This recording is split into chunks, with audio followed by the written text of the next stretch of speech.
মাওলানা সাহেবের স্ত্রী বলল, মাওলানা সাহেবের স্ত্রী বলল, আমার স্বামী নামাজ কালাম কোরআন তেলাওয়াত তাহাজ্জুদ গুজার ছিল, কিন্তু আমার স্বামী মাঝে মধ্যে একটা কথা বলতো, সহবাস করবার পরে গোসল ফরজ হয়ে যেত, গোসল ফরজ হওয়ার সময়, গোসল ফরজ হয়ে গেলে সকালবেলা গোসলের সময় ফজরের নামাজের আগে উনি মাঝে মধ্যে বলতো, অন্য ধর্মের ভিতরে গোসল ফরজ না, গোসল করা লাগে না, আমাদের ধর্মের ভিতরে গোসল করা লাগে।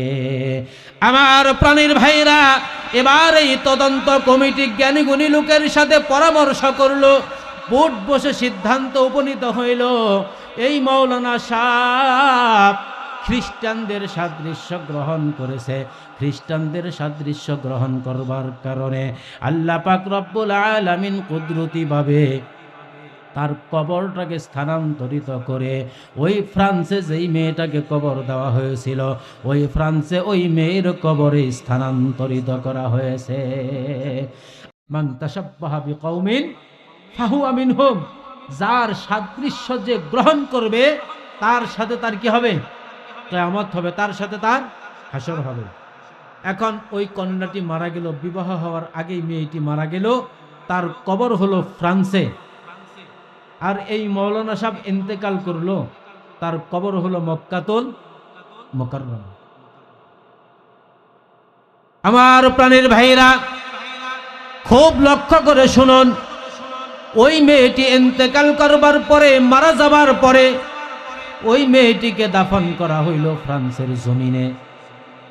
কয়েকদিন পরে, বেশ কয়েকদিন পরে আর একজন মানুষ ইন্তেকাল করলো, মারা গেল। মারা যাওয়ার পরে ওই মহিলার কবরের পাশেই তাকে কবর খনন করলো। কবর খনন করবার পরে, কবর খুঁড়বার পরে, কবর খুঁড়তে গেলে কবরের পার ভেঙ্গে যায়, জানি কবরের পার ভেঙ্গে অপর লাশটা অনেক সময় দেখা যায়। অনেক সময় অনেক আগে যদি লাশ দাফন করে থাকে, তার কঙ্কাল হাড় দেহ এইগুলো অনেক সময় পাওয়া যায়। আমার বাজান, ওই ফ্রান্সের মহিলার কবরের পাশে যখন আর একজনের কবর খনন করতে গেল, কবর খনন করতে গিয়ে দেখলো ওই কবরের পাটটা ভেঙ্গে গেল। ভেঙ্গে যাওয়ার পরে দেখলো ওই মেয়ে ওই কবরে নাই, ওই মেয়ের কবরে একজন মাওলানা সাহেবের লাশ। খুব ভালো করে বুঝেন আমার প্রাণের ভাইয়েরা, সারা এলাকার ভিতরে জানাজানি হয়ে গেল, এই তো গত কয়েকদিন আগে মহিলা মারা গেছে, ওই মহিলার কবর দেওয়া হয়েছে, ওই মহিলার লাশ কবরে নাই, ওই মহিলাকে যেই জায়গায় কবর দেওয়া হয়েছিল ওই জায়গায় একজন পুরুষ, একজন মাওলানা সাহেবের লাশ। এইটা জানবার পরে, এইটা ফ্রান্সের অধিবাসীরা জানবার পরে মক্কাতুল মুকাররমায় ওই মাওলানা সাহেবের লাশ যেই জায়গায় কবর দেওয়া হয়েছিল, যেই মাটিতে, যেই জমিনে ওই মাওলানা সাহেবকে দাফন করা হয়েছিল, ওই কবরটা খনন করলো কেন? এই জন্য যে ওই কবরে ওই লাশটা আছে না নাই, গাইবীভাবে, গোপনভাবে, কুদরতিভাবে স্থানান্তরিত হয়েছে। এইটা জানবার জন্য মক্কাতুল মুকাররমার লোকেরা ওই মাওলানা সাহেবের লাশ যেখানে দাফন করেছিল ওই কবরটা খনন করলো, কবর খুঁড়লো। কবর খুঁইদা দেখে মাওলানা সাহেবের লাশ ওই কবরে নাই, ওই কবরে একজন মেয়ের লাশ পাওয়া যায়। আমার প্রাণীর ভাইরা, এই মাওলানা সাহেবের কবর খনন যখন করে, কবর খনন করার পরে যেই মেয়ের লাশ পাওয়া যায়, ওই মেয়েটাকে মক্কাতুল মুকাররমার একজন মাওলানা সাহেব, একজন জ্ঞানী গুণী ব্যক্তি, তাকে কোরআন তেলাওয়াত শিখিয়েছে, তাকে ইসলামের পথে আনছে, দ্বীনের পথে আনছে। ওই ব্যক্তি ওই টাইমে ওই জায়গার ভিতরে উপস্থিত। সুবহানাল্লাহ। এই মাওলানা সাহেব বলতে লাগলো, এই মেয়েটাকে আমি ফ্রান্সে কোরআন শরীফ পড়াইছি, ফ্রান্সে কোরআন শরীফ তেলাওয়াত শিক্ষা দিয়েছি। এই মেয়েটা খ্রিস্টান পরিবারে তার জন্ম, আমার হাত ধরেই সে ইসলাম গ্রহণ করেছে। আমার হাত ধরে ইসলাম গ্রহণ করবার পরে আমি তাকে ইসলামিক রীতিনীতি, কৃষ্টি, কালচার, তাহাজিব, তামাদ্দুন, ইসলাম আমি তাকে শিক্ষা দীক্ষা দিয়েছি। সুবহানাল্লাহ। এবার আরো কৌতূহল জাগলো, বিষয়টা কি, কারণটা কি? কি কারণ, কি জন্য এখানে এই কবরে মেয়ের কবর? আর ওই মেয়ের কবর ফ্রান্সে দেওয়া হয়েছিল। ওইখানে মক্কাতুল মুকাররমার ওই মাওলানা সাহেবের লাশ ওই কবরে পাওয়া যায়। কারণটা কি? এই কারণটা জানবার জন্য মাওলানা সাহেবের বাড়িতে পাঠানো হলো একটা টিম, তদন্ত কমিটি পাঠানো হলো। তদন্ত কমিটি যে তদন্ত করে জানতে পারলো, জিজ্ঞাসা করলো বিবির কাছে, তোমার স্বামী কেমন আমলওয়ালা ছিল? এবার স্ত্রী বলতে লাগলো, আমার স্বামী তাহাজ্জুদের নামাজ মিস করে নাই, কোরআনে কারিমের তেলাওয়াতও মিস করে নাই। মার কাছে জানতে পারলো, মাওলানা সাহেবের মা বলতে লাগলো, আমার সন্তান ভালো, আমার সন্তান নেককার, আমার সন্তান আদবওয়ালা। এইটা বাড়ির থেকে তদন্ত কমিটি যাই না আসলো। জানবার পরে দেখলো মাওলানা সাহেবের স্ত্রী বলল, আমার স্বামী নামাজ কালাম, কোরআন তেলাওয়াত, তাহাজ্জুদ গুজার ছিল, কিন্তু আমার স্বামী মাঝে মধ্যে একটা কথা বলতো।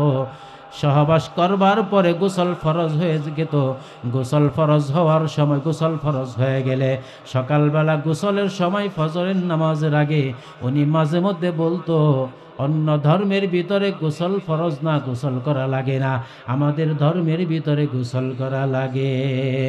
আমার প্রাণীর ভাইরা, এবার এই তদন্ত কমিটি জ্ঞানী গুণী লোকের সাথে পরামর্শ করলো, বোর্ড বসে সিদ্ধান্ত উপনীত হইল, এই মাওলানা সাহেব খ্রিস্টানদের সাদৃশ্য গ্রহণ করেছে।